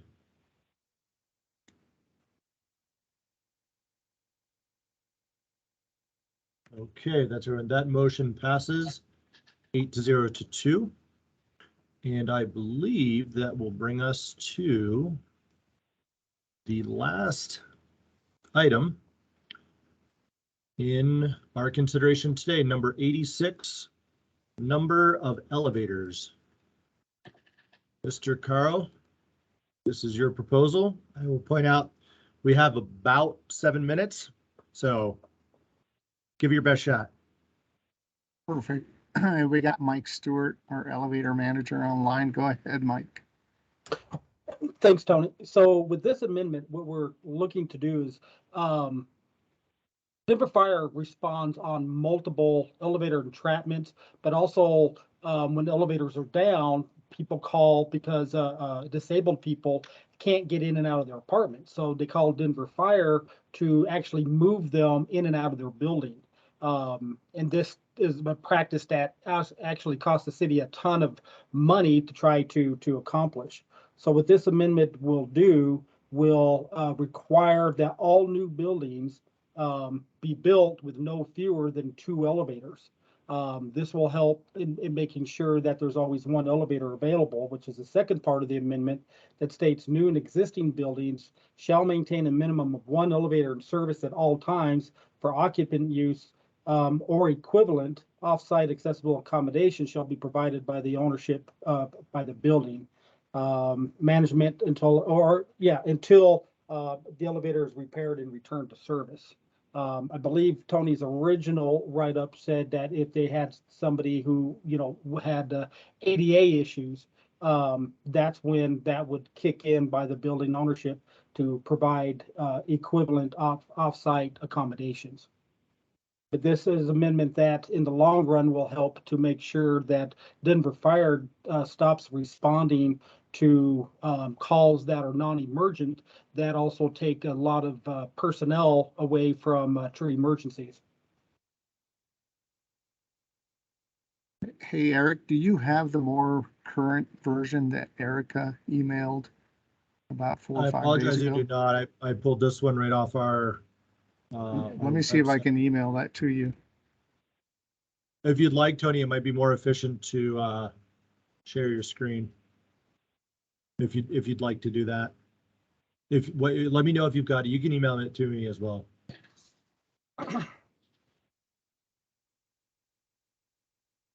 I'm curious if this has been seen by maybe some folks from BOMA or anyone else. Hey, Eric, you should have the new version in your email. All right. And so there was some version control issues. So what I emailed you is what should have been posted. All right, let me see if I've got that right now. And so I guess the question, wasn't BOMA part of your code committee? I mean, obviously this has been online and they, had several weeks, months to access all the amendments.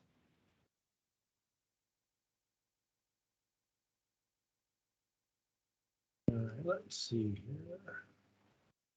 Nope, sorry, hold on. That's the wrong one. Apologies.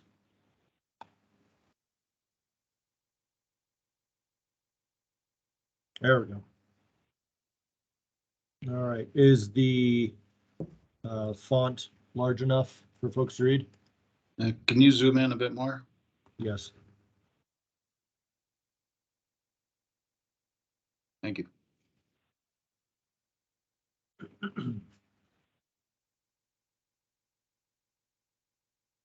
For a bit of clarity, maybe for the committee's benefit, am I understanding correctly that when you say 2 elevators shall be provided, you're referring to no less than two shafts or 2 cars and separated vertical shafts, not multiple cars in the same shaft, right?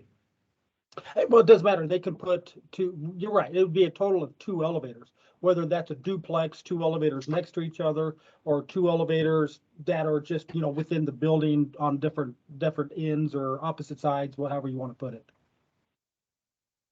All right, Aaron, your hand's up. Go right ahead. So this is a blanket. Am I understanding this right? This is a blanket. Just there will always only ever be 2 elevators in a building. That is that correct? That's correct. That would be a gigantic increase in the cost of construction of building new buildings in Denver. I understand there's a cost of people being rescued out of.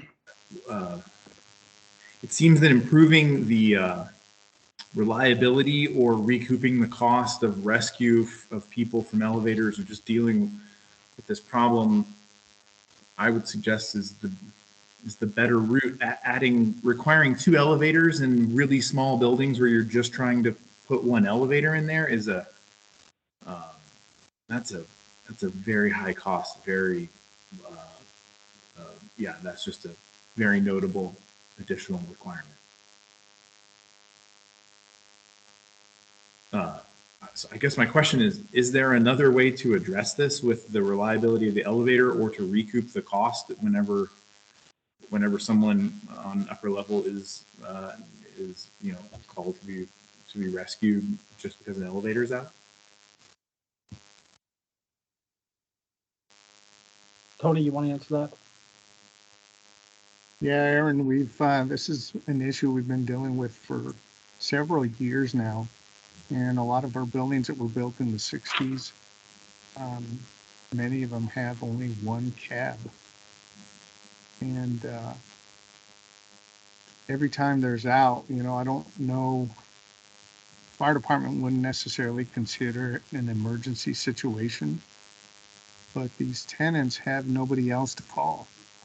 Nobody else to help escort them off those buildings down stairways. And so, each time we're sending 1 or 2 apparatuses, take anywhere from 4 to 8 personnel. And it's not feasible. And again, I don't believe it's an emergency situation the fire department should be involved in.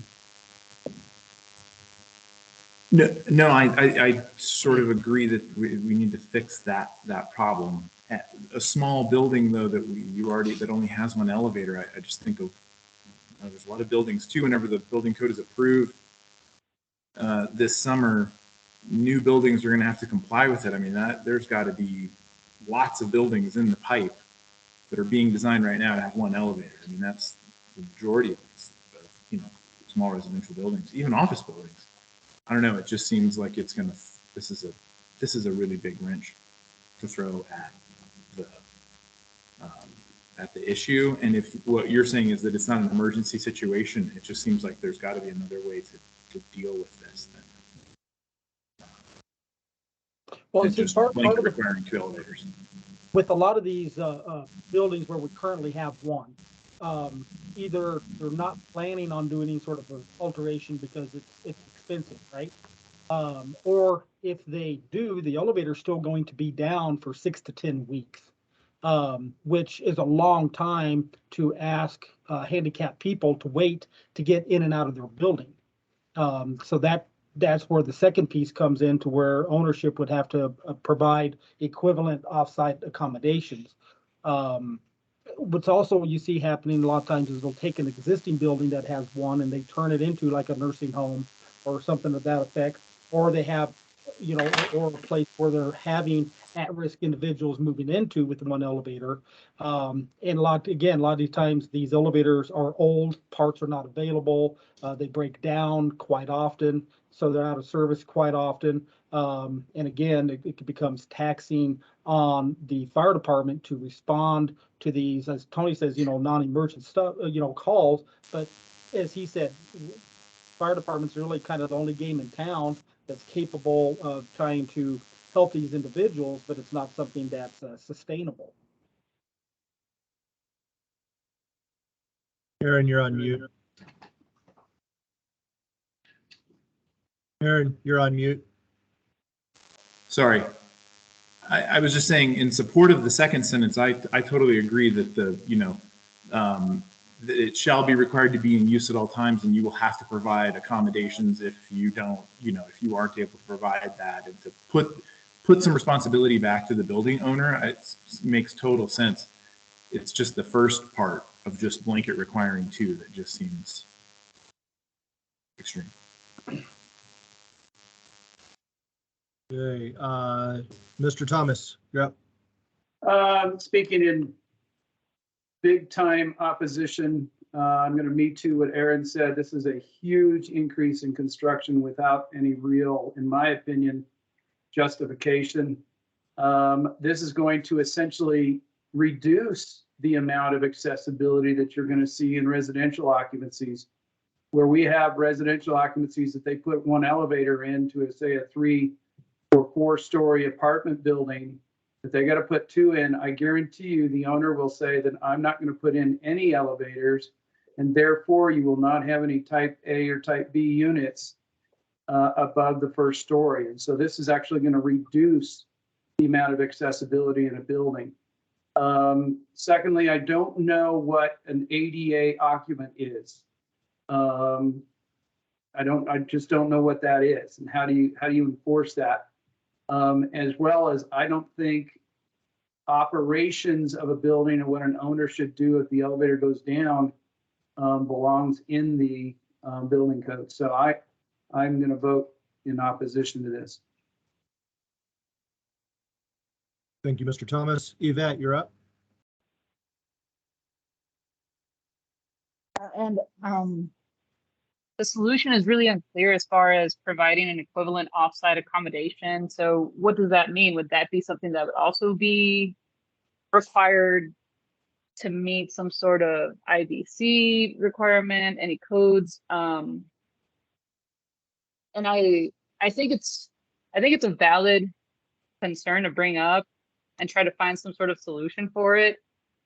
But to just require 2 elevators, especially as mentioned, if some buildings only have 1 elevator, I mean, that is just gonna create all this backlash. And instead of trying to reach a solution, people are just gonna put their foot down because of the cost and everything going on right now with the economy. And then I know that the elevator companies coming from the general contracting world do pretty much make most of their profit from the servicing of the elevators, and I don't know how their labor is going on right now. So this would, I understand that it'll create the requirement, but I don't think it'll necessarily fix the issue. So I guess that's why I would also for maybe providing more of a solution instead of just, hey, we don't want to deal with this anymore, please take it off our plate, now it's your problem, you know, type of deal. That's why I would not move to approve this amendment. Thank you, Yvette. David Chrisnelli. I'm kind of in agreement with everybody here. I think Aaron's point about this just increasing costs is absolutely right. I think it's best practice, actually. I could almost get behind the first part of it, but the second part of it, I agree with Steve. Like, it just doesn't seem like this belongs here. It's undefined. I don't know how you can put requirements on building management and the building code. It just seems like completely misplaced here. I don't think I could support this either. Thank you, David. Juan, you're up. Okay, so I'm going to try to clarify things from a federal perspective, which is what I review. So federally, if you're a residential unit, you're covered under FHA, which means you're all type B, period. And IBC will jump in on 21 or more, where then you got to have at least a percentage, but not less than 1 type A. In terms of those kind of units, if you had a skyscraper and someone decided to say, well, we're not going to put an elevator, we're going to have only 1 level. Well, then Colorado Town Line will jump in and say, well, you have 40 units, and now we're going to make foot points based on your full units, which then means you'll even have to have a visible type C on some of those upper levels, which then now you have to have an elevator because accessible route can't be a stair. From a commercial level, 2010 ADA period, no matter what happens today in this ruling, if a building has 88 tenants, when I submit things to the U.S. Access Board, DOJ usually tells me on some of those buildings, like say 16th Street, there's no building, they decide to shut down the elevator. That's fine. If you do that, then you pretty much have to shut the whole store down, or all the units there, or you find a way to bring the equal services that are on the upper level to the lower level. So if upstairs is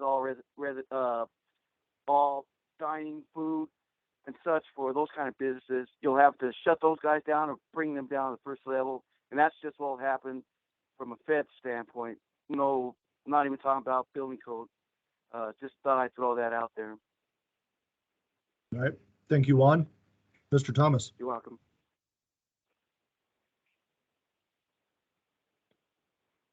Steve, you're on mute. Yep, sorry about that. So to kind of clarify a little bit about what Juan said, in a multi-story building, if you don't have an elevator, you only have to have the type B units on the first story, or the ground floor unit, as the FHA calls it. So if there's no elevator, you don't have to have any type Bs on the upper floors. Unless if you put an amenity space above the first floor, then you have to have an elevator. So just wanted to clarify that. Thank you. Does anyone have any other questions, comments, speaking in support of or in opposition to the proposal?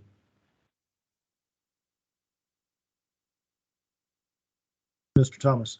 I'm just going to go ahead and make a motion for disapproval. Okay, we have a motion for disapproval on the floor. Is there a second? I second. Motion and a second. Those in favor of voting to disapprove the amendment, please raise your hand.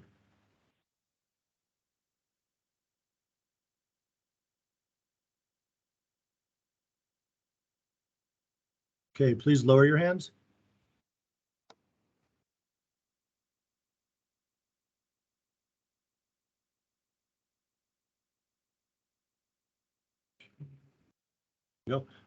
Those in opposition to disapproving the amendment, please raise your hand.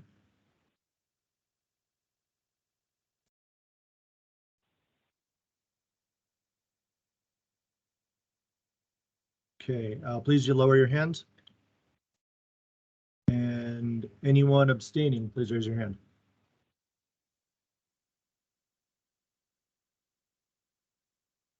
Let's see, I have one there. Okay, that motion passes. The proposal is disapproved. With that, this was the final Hey, Eric. item. Eric, what was the score on that one? I was disapproved 7-2-0. I think we had one who didn't vote, but I'm not sure. Unless we may have lost somebody at 4 o'clock as well. Personally not sure on that one. Okay, so with that being said, it brings us to the conclusion of today's informal hearing, and we have wrapped up the building code and existing building code items. Thank you all for joining for this last round. We have an IFC hearing tomorrow afternoon for anyone that's interested. It'll be, I think, a lot of the Fire Code Committee folks, but feel free to join us. Same place, same time, different code. Thank you again very much, and hope everyone has a good rest of the week. We will share the video on our website. And just as a rough summary, if my memory serves me correctly, all proposals, with the exception of the last one, did pass. But we'll post this here shortly. Thanks, everyone. Really appreciate it. Great job, Eric. Good job. Thank you. Have a good day. Yeah, good job, Eric. Thank everybody. you. Take care. Take care, everyone. Have a good day, everyone.